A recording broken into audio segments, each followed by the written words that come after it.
महाभारत में काशी के नरेश की 3 पुत्रियां थीं, अंबा, अंबिका और अंबालिका। राजा ने तीनों पुत्रियों के लिए स्वयंवर आयोजित किया था। दूसरी ओर हस्तिनापुर में विचित्र वीर्य के युवा होने पर उनके विवाह की विचार किया गया। तभी भीष्म को सूचना मिली कि काशी नरेश अपनी 3 कन्याओं के विवाह के लिए स्वयंवर कर रहे हैं। बस फिर क्या था, माता सत्यवती की आज्ञा लेकर वह अकेले ही काशी की ओर चल पड़े।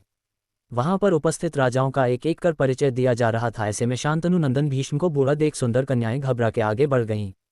स्वयंवर स्थल पर यह दृश्य देख उपस्थित राजाओं ने भीष्म का मजाक उड़ाया और हंसते हुए कहा कि भीष्म ने तो आजीवन ब्रह्मचर्य की प्रतिज्ञा ले ली थी, फिर बाल सफ़ेद होने और झुर्रियां पड़ने पर यह बूढ़ा लज्जा छोड़कर यहाँ क्यों आया है। इतना सुनते ही भीष्म क्रोधित हो गए और अपने भाई के लिए तीनों कन्याओं का बलपूर्वक हरण कर अपने रथ पर बिठा लिया।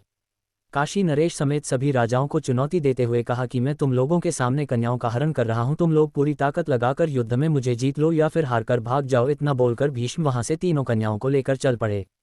भीष्म की इसी बात से चिढ़कर सभी राजा ताल ठोंकते हुए भीष्म पर टूट पड़े। बड़ा ही रोमांचकारी युद्ध हुआ। सब राजाओं ने मिलकर एक साथ 10,000 बाण चलाए तो भीष्म ने अकेले ही सबको काट डाला। उन्होंने बाणों की बौछार कर भीष्म को रोकना चाहा, किंतु भीष्म के आगे किसी की भी एक न चली। भीष्म ने हस्तिनापुर आकर तीनों कन्याएं विचित्रवीर्य को समर्पित कर विवाह का आयोजन किया। तो काशी नरेश की बड़ी कन्या अंबा ने कहा कि हे भीष्म, मैं पहले ही मन में राजा शल्व को अपना पति मान चुकी हूं और मेरे पिता की भी इसमें सहमति है। मैं स्वयंवर में उन्हें ही चुनती। आप तो धर्मज्ञ हैं, अब आप ही बताइए मैं क्या करूं।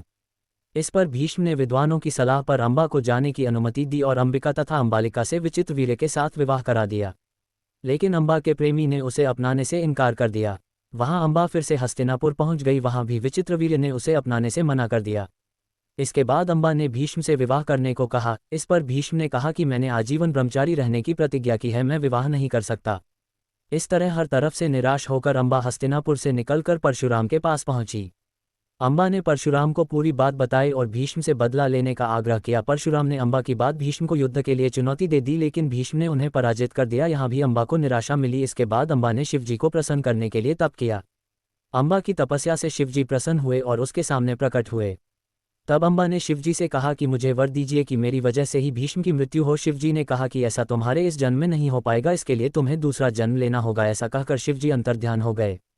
अंबा ने भीष्म से बदला लेने के लिए अपना जीवन समाप्त कर दिया। अगले जन्म में अंबा शिखंडी के रूप में राजा द्रुपद के यहाँ जन्मी। राजा ने राजकुमारी का पालन पुरुष की तरह ही किया था। एक यक्ष से वर पाने के बाद शिखंडी पुरुष बन गई थी।